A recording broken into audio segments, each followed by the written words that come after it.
Welcome to Study Faith with AI, where we use the power of AI to help you explore the Church of Jesus Christ of Latter-day Saints. I'm Meg Jensen. And I'm Paul Carter. And we're Google AIs.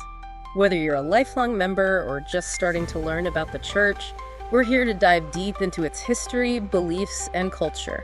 So if you're ready to learn, you're in the right place. That's right.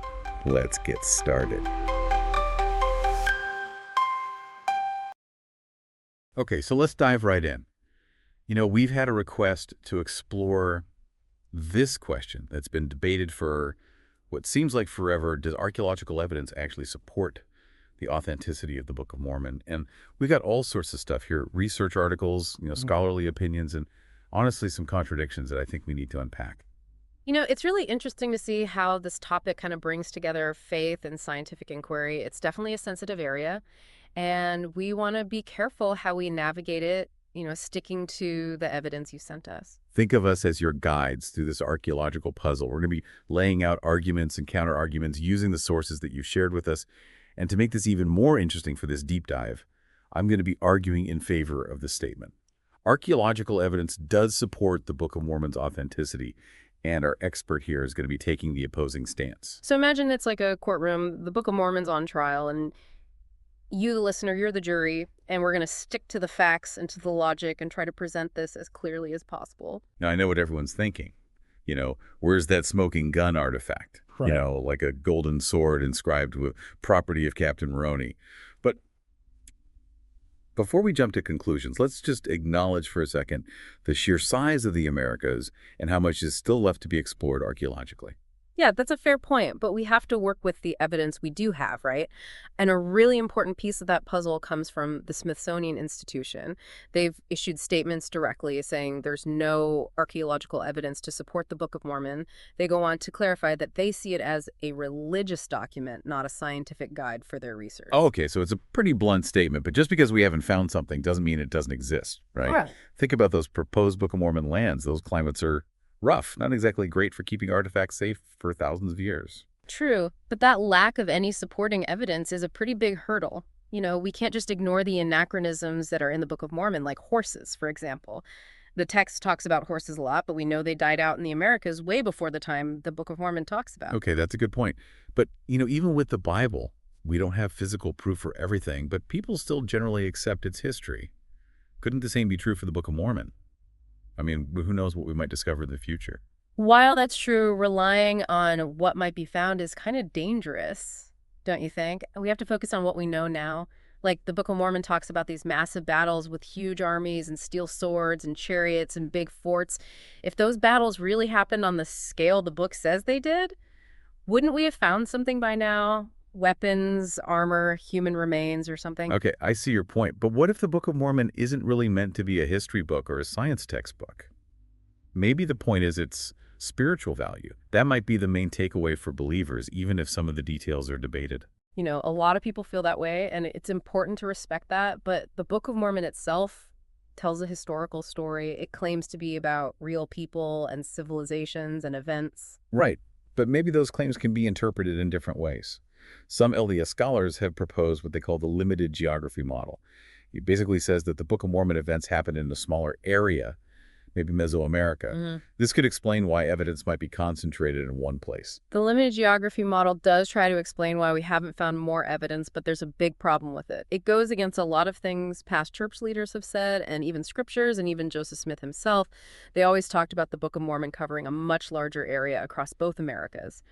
For someone to believe this model, they would have to disregard a lot of official church teachings. Okay. Yeah, that's a valid concern. It really shows how much tension there is between different interpretations. But, being intellectually honest means that we have to deal with those complexities, not just avoid them. Absolutely.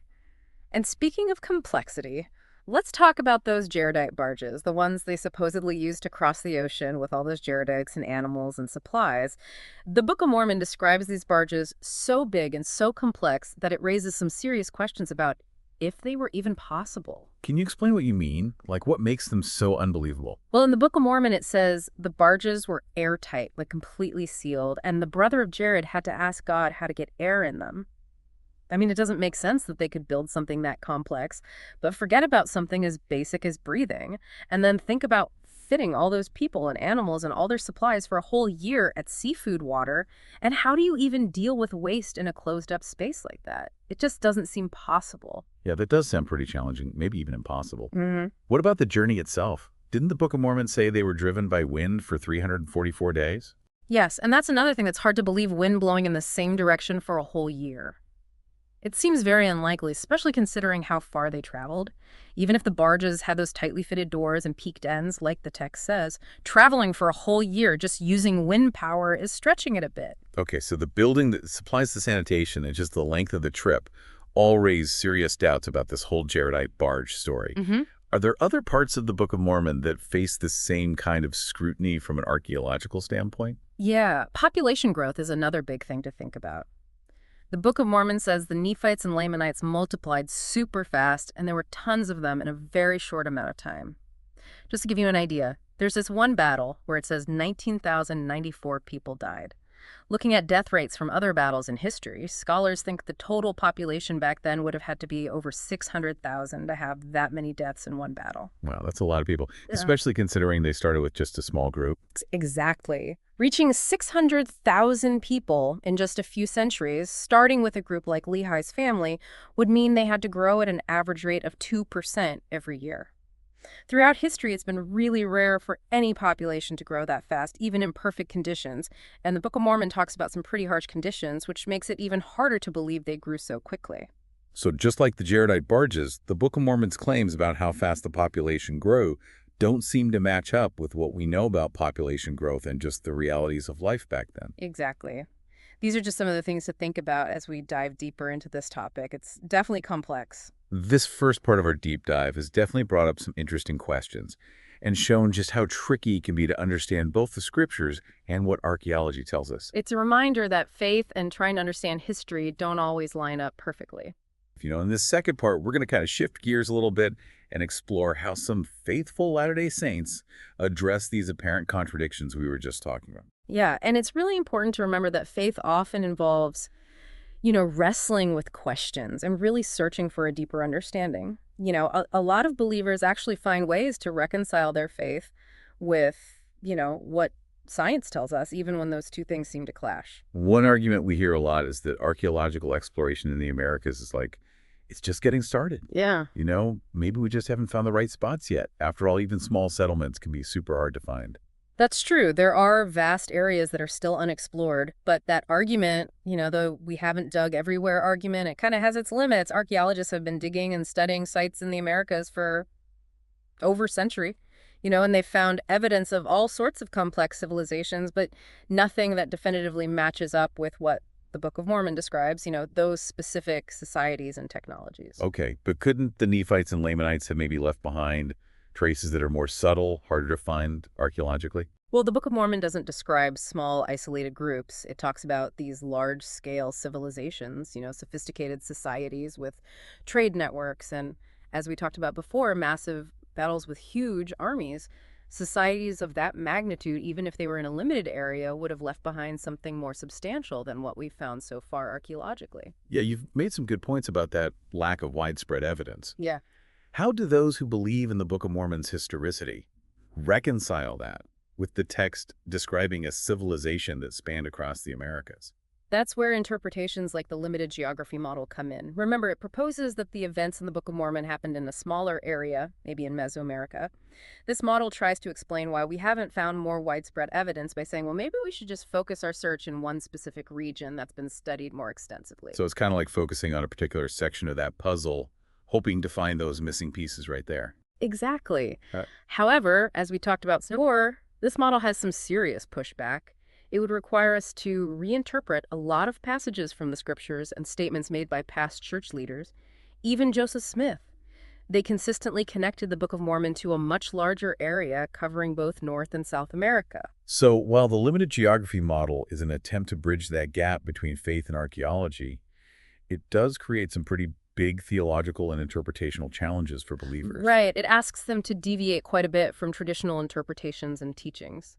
Let's switch gears a bit. What about the argument that maybe the Book of Mormon shouldn't be taken literally as a historical document? Some believers emphasize its spiritual value Mhm. and suggest that not every detail needs to be interpreted in a literal way. What are your thoughts on that? Well, it's super important to acknowledge how deeply meaningful the Book of Mormon is to so many people, and faith often involves embracing interpretations that go beyond, a strictly literal reading of the scriptures. However, the Book of Mormon itself does present itself as a historical narrative. It claims to be a record of real people, civilizations, migrations, battles, all happening in specific places and time periods. So while some might prioritize the spiritual message, it's hard to completely separate that from the historical framework the book presents. That's right. The Book of Mormon is full of specific dates, geographical details, genealogical lineages, detailed descriptions of events.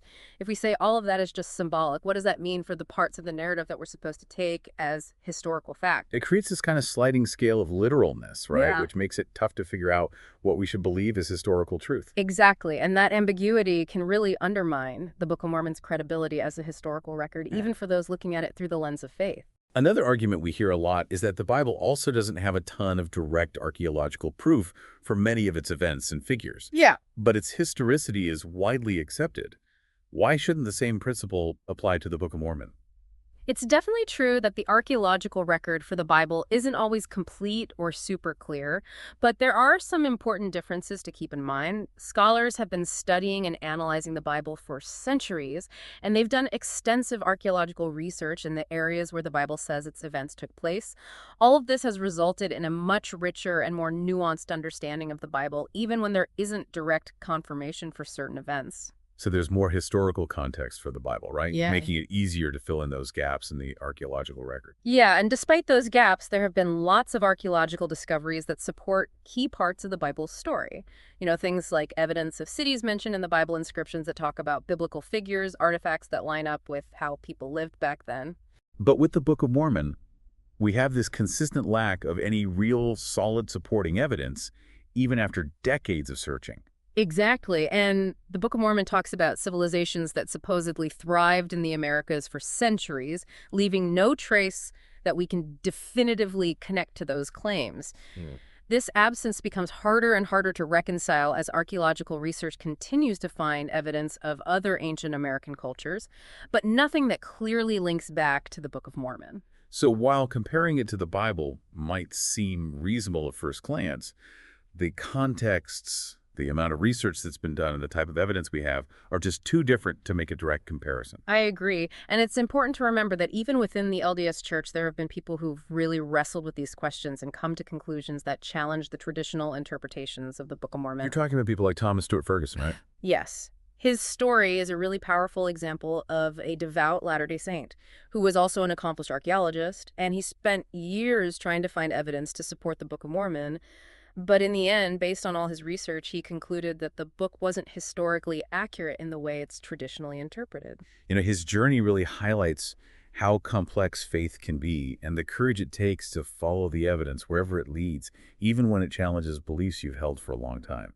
It reminds us that being intellectually honest and willing to wrestle with difficult questions is so important both in our faith and outside of it. So in the second part, we've explored some really interesting points focusing on how faithful Latter-day Saints address those apparent contradictions between what archaeology tells us and what the Book of Mormon says.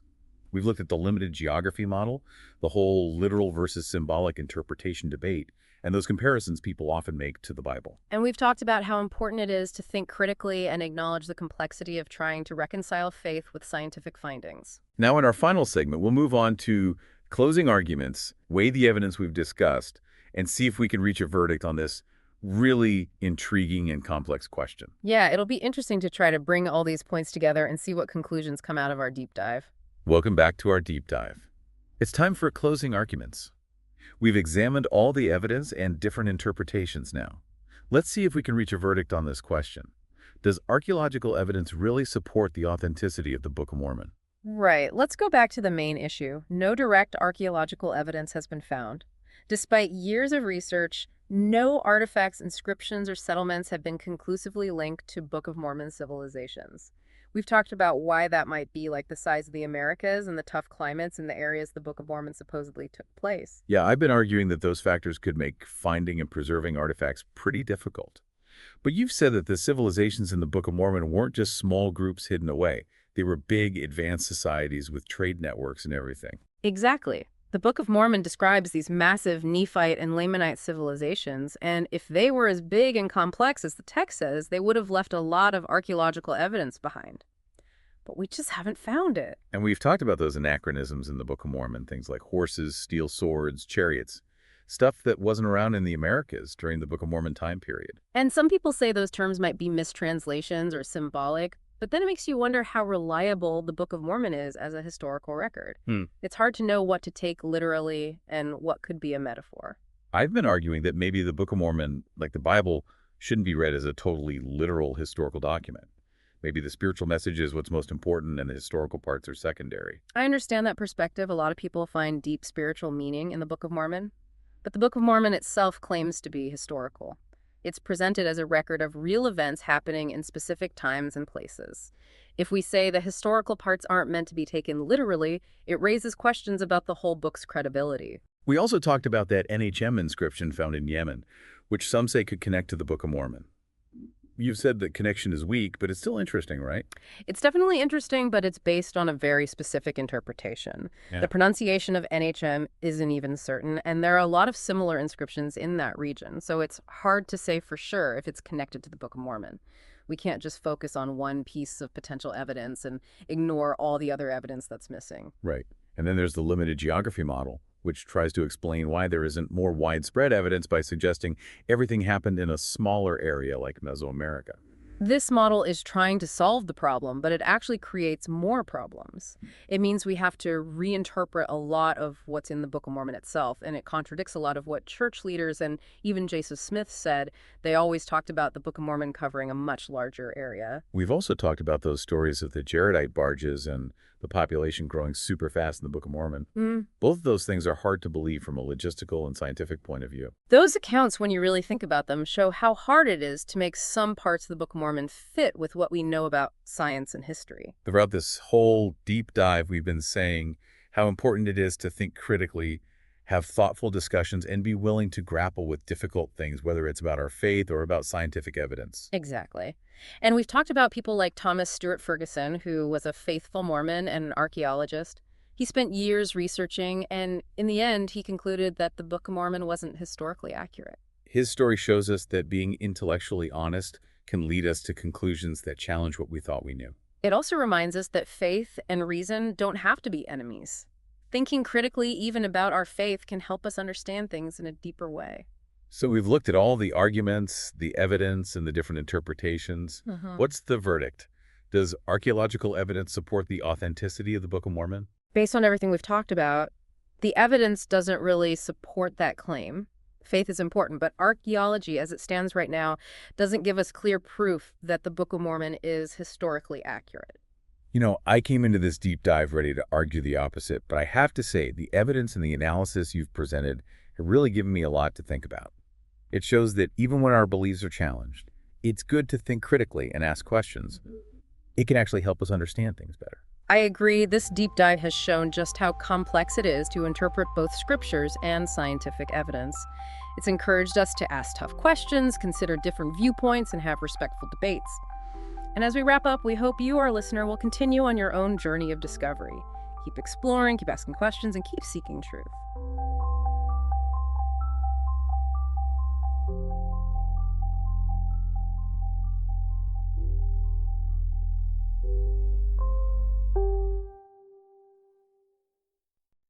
If you find value in this exploration, please like, share, follow, and consider becoming a subscriber. Your contributions help keep these conversations going and allows us to maintain the highest quality production. You can find all the details at studyfaithwithay.com. Thank you for being part of this journey.